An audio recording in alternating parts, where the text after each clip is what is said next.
پاکستان ایک ایسا ملک ہے جہاں کسی شہر گاؤں دیہات میں اچھا سکول کالج اور ہسپتال ہو نہ ہو مگر دربار اور مزار ضرور ہوگا۔ مزارات اور دربار سدا بہار کاروبار ہے۔ سٹیل ملز سے لے کر PIA تک، ریلوے سے لے کر PTV تک ہر ادارہ خسارے میں چلتا رہا، مگر مجال ہے جو کبھی مزارات کا بزنس ماند پڑا ہو۔ اس بزنس کو زوال نہیں ہے۔ پنجاب کے بعد سب سے زیادہ مزارات آزاد کشمیر میں ہیں۔ صرف کشمیر کے درباروں اور مزارات کی سالانہ انکم 159.809 ملین روپے ہیں۔ لاہور کے معروف دربار میں صرف جوتے رکھنے کا ٹھیکہ 2 کروڑ روپے پر ہوتا ہے، جبکہ اس ایک دربار کی 25 کروڑ 97 لاکھ 1,569 روپے ریکارڈ انکم ہوئی۔ مزار پیر مکی سالانہ انکم 48 لاکھ روپے، میاں میر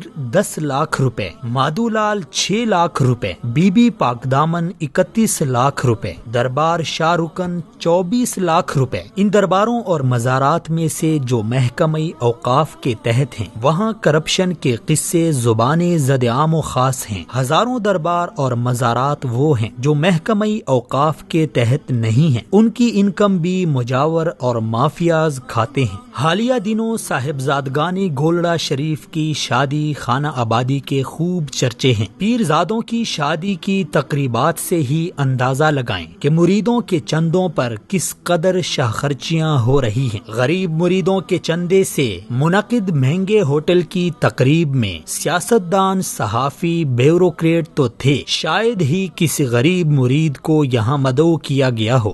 ہم کو تو میسر نہیں مٹی کا دیا بھی، گھر پیر کا بجلی کے چراغوں سے ہے روشن۔ سال گزشتہ راول پنڈی کے ایک پیر صاحب کے بیٹے کی شادی میں محتاط اندازے کے مطابق 1 ارب روپے کی فضول خرچی کر دی گئی۔ موصوف کے اسلام آباد کے پوش علاقے میں کئی بنگلے، کئی پیٹرول پمپ اور کئی شادی حال ہیں، اور یہ سب اساسے گدی نشینی کی دین ہیں۔ مریدوں کے خون پسینے کی کمائی سے کھڑا کیا بزنس ہے۔ مستزاد یہ کہ ان درباروں میں وہ شرمناک کام ہو رہے ہیں جس سے انسانیت کا سر شرم سے جھک جاتا ہے۔ انہی درباروں میں بیٹھے جعلی پیر مذہب کی بدنامی اور شرمندگی کا باعث بن جاتے ہیں۔ کچھ عرصہ پہلے نیو TV کے پروگرام پکار میں انہی درباروں میں سے ایک دربار کے مجاور کرنٹ بابا نے انکشاف کیا کہ وہ اب تک 700 بے اولاد خواتین کے ساتھ ریپ کر چکا ہے۔ ان میں سے ایک 10 سالہ معصوم بچی بھی شامل تھی جسے 2 بار اس درندے نے اپنی ہوس کا نشانہ بنا ڈالا۔ کرنٹ بابا اپنے استاد کا نام سرکٹ بابا بتاتا ہے۔ شاگرد کے شکار کا یہ حال ہے تو استاد کا آپ خود اندازہ لگائیں۔ یہ سب خواتین ان جاہل پیروں اور عاملوں کے پاس